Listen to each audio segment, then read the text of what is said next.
I was holding a pen when my brother slid the contract across the glass table. $5 million. Clean, quiet, blood money in a white envelope. "Just sign," he said, voice calm like he was offering me water, not erasing my existence. My sister wouldn't look at me. Her eyes stayed on the skyline. The city was glowing, the kind of glow that only comes from stolen things. Dad had been dead for 3 days. 10 years of silence before that. 10 years since the door closed between us and never reopened. And now they wanted me to disappear again, legally this time. I almost signed, not because I was weak, because I was tired. Tired of being the ghost child, tired of being the inconvenient son, tired of carrying a last name that only mattered when money was involved. The pen hovered. My hand was steady. My chest wasn't. When I was a kid, my father was a giant. Not rich yet, not powerful yet. Just a man with oil-stained hands and a voice that filled rooms. He taught me how to fix engines, how to read contracts, how to stay quiet when people talk too much. "You don't win by shouting," he used to say. "You win by owning the room without speaking." Then he got rich. Then he got busy. Then he got distant. Then he got cruel. The silence didn't start with a fight. It started with neglect. Birthdays missed, calls unanswered, decisions made without me. Then lawyers, then locked doors, then nothing. 10 years of nothing. No calls, no funerals for the relationship, no closure, just absence. My siblings stayed close. They became the heirs. I became the rumor. The betrayal didn't feel sharp. It felt organized, too organized. The offer was too fast, the paperwork too clean, the numbers too perfect. 5 million was generous, which meant something was wrong.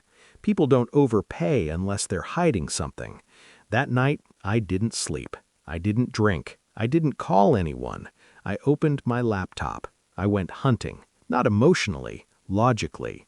Trust records, corporate filings, shell companies, asset transfers, quiet foundations, old trusts. That's when I saw it. A name I recognized, not mine, not theirs, my grandmother's. A retirement trust, old, silent, dormant, untouched for years, until 3 days ago. It had activated. The lawyer's letter arrived the next morning, cream envelope, heavy paper. No emotion, just truth. My father hadn't disowned me. He'd hidden me. From them, from the company, from the board, from the mess. The trust wasn't symbolic. It was structural. It held shares, real shares, voting shares, controlling shares. 76%. Not in my siblings' names, not in the company's name, not in my father's. Mine. Transferred quietly, legally, irrevocably. 3 days before he died, with instructions. No announcement, no ceremony, no warning, just activation.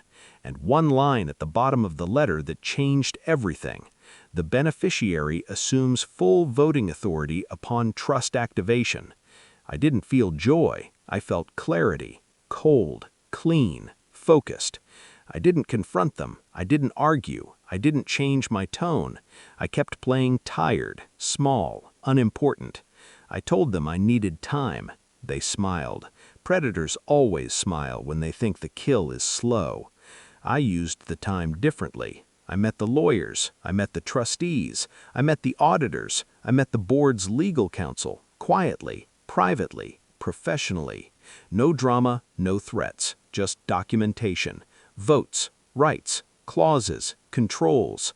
I learned the company's weaknesses, where the debt was hidden, where the accounts were soft, where the CEO had overreached, where the board had ignored red flags. I didn't rush. Revenge isn't fast, it's precise. 3 days later, I walked back into that glass room. Same table, same skyline, same people, different power. My brother slid the contract again. Same smile, same envelope. 5 million, he said, last chance. I picked up the pen, looked at it, then placed it down. "Tell the board to schedule an emergency meeting," I said.